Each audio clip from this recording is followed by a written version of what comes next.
আসসালামু আলাইকুম। কেমন আছেন আপনারা সবাই? আশা করি আপনারা সবাই ভালো আছেন। হ্যাংলা হাসিলে আপনাদের স্বাগতম। আজকে আমি রান্না করব মসুরের ডাল দিয়ে সজনে ডাঁটা, তাই আপনাদের সাথে শেয়ার করতেছি। আশা করি আপনারা ভিডিওটি শুরু থেকে শেষ পর্যন্ত দেখবেন। আমি কড়াইতে তেল দিয়ে দিলাম।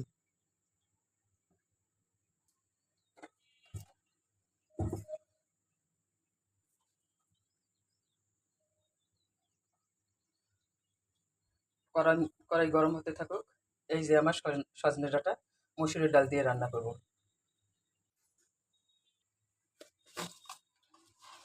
গোটা জিরা দিয়ে দিলাম একটু। কাঁচামরিচ দিয়ে রান্না করবো, তাই কাঁচামরিচ আর পেঁয়াজ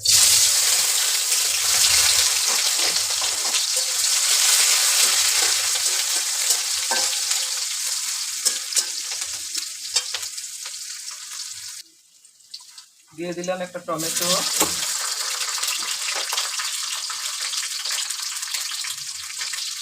আদা রসুন জিরা বাটা একসাথে দিলাম। এখানে পানি,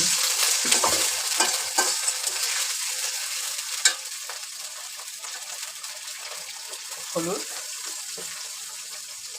লবণ। এখন ঢেকে দেব। মশলাটা কষায় নিয়ে তারপরে সজনা দিয়ে দেবো।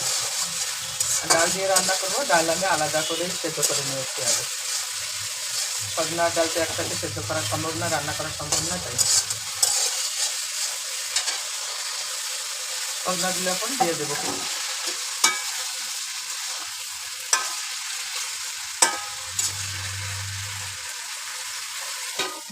ঢাকনা দিয়ে দিলাম। সজনাটা কিছুটা কষায় নেব, ভালো করে না কষানো হলে গন্ধ করে কাঁচা কাঁচা।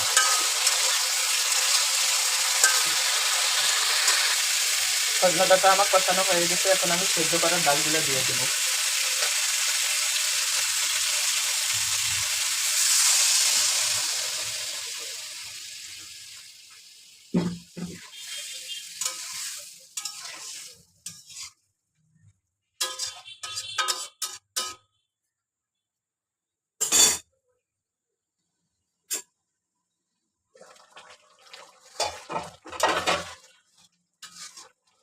এইভাবে নেড়ে চেড়ে নামিয়ে ফেলবো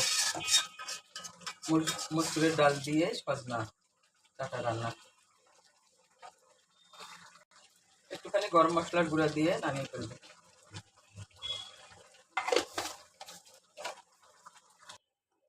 এই যে আমার সজনে ডাঁটা রান্না হয়ে গেছে মসুরের ডাল দিয়ে। কে কে পছন্দ করেন এভাবে রান্না করে খেতে, অবশ্যই বাড়িতে ট্রাই করবেন। আর আমার চ্যানেলটির পাশে থাকবেন, লাইক শেয়ার ফলো দিয়ে। কে কোথা থেকে দেখতেছেন জানাবেন। সবাই ভালো থাকেন, সুস্থ থাকেন। আল্লাহ হাফেজ। আসসালামু আলাইকুম। কত সুন্দর হয়েছে আমার সজনা ডাঁটা তরকারির কালার। অবশ্যই আপনাদের ভালো লাগবে। যদি ভালো লেগে থাকে বাসায় রান্না করে খাবেন। এভাবে রান্না করলে স্বাদ ভালো হয়।